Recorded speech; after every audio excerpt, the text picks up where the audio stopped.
Arriving for the job interview. You've made it this far, and a job offer could be close.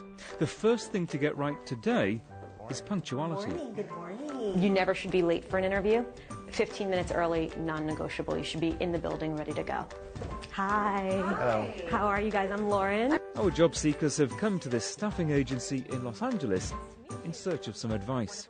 The handshake and the eye contact are incredibly important. And a smile, really coming off as somebody that's personable and friendly and open is going to be a great first impression because it really does speak volumes. For most people, a job interview is a nerve-wracking experience. You might have been unemployed for months and there's a lot at stake.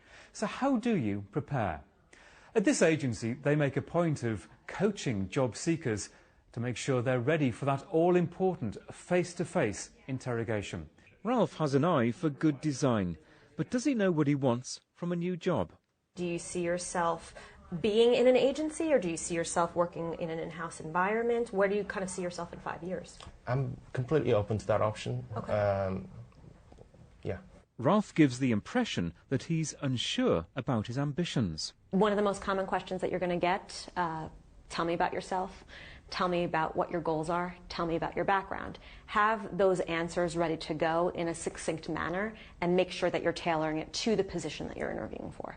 Christine knows how to market products, but can she sell herself in an interview? You've obviously got a pretty robust background. Why don't you tell me about your last role at this company? There, I was the marketing head, I was the owner, I was the financier. You were everything. You wear really a lot of hats there. Okay. In many cases, I was hands-on creative director.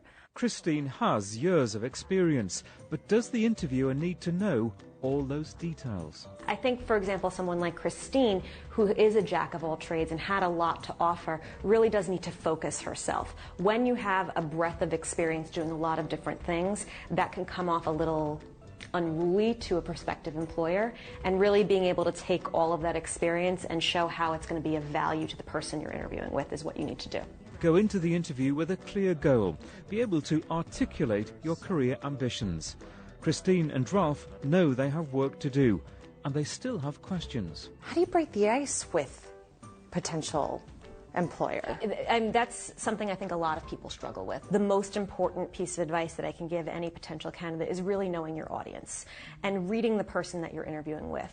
If the interviewer is a little bit more on the casual side, then I think it's okay to be a little bit more casual, throw in a joke and smile. What about the interview outfits? Dress code is something that we find a little sticky depending on where you're interviewing. For the creatives, I think it's a little bit different. You don't need to be as buttoned up as, say, somebody in marketing or more of a corporate environment. On the marketing and corporate side, a nice blazer, a smart blouse, pair of slacks. You want to look put together and polished. If you're going into a more casual environment, does it ever come across as negative if you're overdressed? I think sometimes it can. If you're going into a very casual or trendy creative environment and you come in a full suit that's maybe not fit properly, you could come off as sort of not with it, not trendy, and you don't want to come off like that. You want to come off that you know what's going on with the times and that you're up to speed with the latest trends. Dress the part, talk about your best work, and be confident. It is a full-time job, looking for a job, but the tools have never been more sophisticated. Oh, and there's one more ingredient: old-fashioned good luck. Do your best to find a job now.